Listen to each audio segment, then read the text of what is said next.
Well, starting around the age of 8, maybe 8 to 14, depending upon when puberty begins, you can start adding puberty blockers to somebody's body. I guess they call it the Tanner stage 2. This is when things start to change. You start to get breast enlargements, you start to get testicular growth, things like that.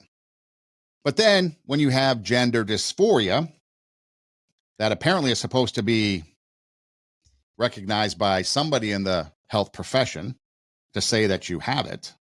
And then apparently there's supposed to be some sort of informed consent from parents or guardians for minors. But now we've gotten away from that because we don't want parental consent to get in the way with a political agenda that brings in billions of dollars a year. So you start injecting people, young boys, for example. Let's start with boys, male to female transition, with things that I can't even pronounce. But you've got something like leoprolide, histrelin, triptorelin, spironolactone, bicalutamide. I probably butchered those names, but again, that's what it is.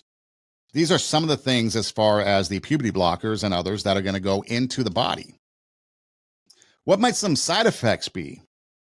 Well, you get hot flashes if you have leoprolide, injection site pain, decreased bone density, because again, you're trying to go from a man to a woman, and mood changes.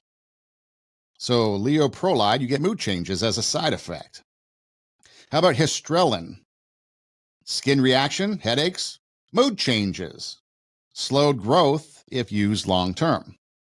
What about triptorelin? Hot flashes, mood changes, headaches, decreased bone density. What about spironolactone? Increased urination, dizziness, fatigue, potassium changes, and bicalutamide, liver enzyme changes, breast tenderness, fatigue. So a lot of these you'll notice come with mood changes. So why aren't you protesting the stuff that's going into the kids? Why isn't that something on your radar?